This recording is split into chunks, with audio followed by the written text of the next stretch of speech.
They watched in silence as the witch made her announcement, found the camera, and vanished. When it finished, Gawain turned the set off. Magical reversal agents were on scene and were able to adjust the memory of most of the people in the square, he said. But now with this footage, it's a much broader broadcast. We can't rely on muggles simply not believing what they're seeing. We can't risk that kind of exposure. He looked at them both. We have to find this witch and stop her. Harry frowned. He couldn't shake something the witch had said. Who is the curse maker, he said. What was she talking about? Gawain's expression didn't change. I think we focus on identifying this witch and stopping these breaches of the statute of secrecy. One thing at a time. Merrin had been quiet. She was still turning something over. Your final destiny, she said, almost to herself. She looked up. She sounds either very serious or completely unhinged. Well, that's twice now, Harry said. You can bet she'll do it again. Gawain picked up the file from his desk and handed it to Harry. Find the witch, he said. Then we find out why. His tone left no room for further discussion. Scene 4. Harry and Merrin stopped at the reception desk on their way out.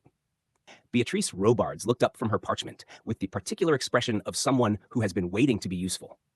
Beatrice, Harry said, could you put a call into that Muggle news station, the one from this morning's broadcast, and set up an interview with the reporter who filmed it? For tomorrow, if possible.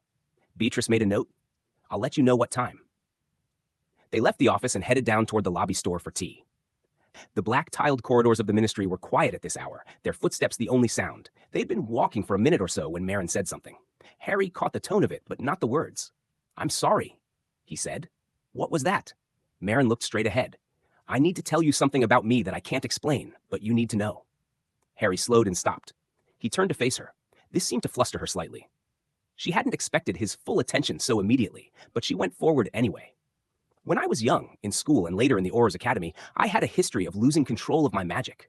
Spells would manifest that I had never learned or performed. It only ever happened under stressful situations, and I haven't had an incident in years.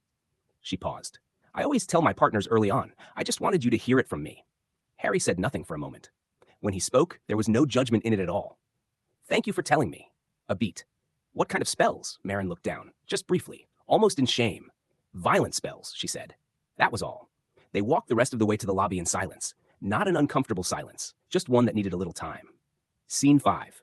Harry and Merrin returned to the office to find Hermione waiting for them, slightly out of breath, a sheaf of parchment in her hand, and the particular expression she got when something had clicked into place.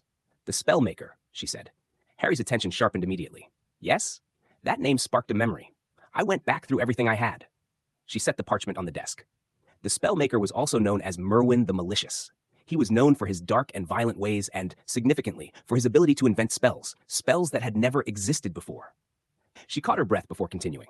When I investigated further, I found that at some point he had found a wife, settled in a village, and left his dark ways behind him. But his past caught up to him. It was the 4 founding fathers of Hogwarts who caught and vanquished him. She paused. But not before he passed a 1,000-year blood curse to his heir. The bloodline was subsequently lost. Or at least, it was believed to be. The room was quiet for a moment. Harry sat with it. The witch on the news had connected herself to a 1,000-year-old blood curse and the 4 founders of Hogwarts. She had looked directly into a camera in the middle of Albert Square and announced that the curse maker was returning. Why?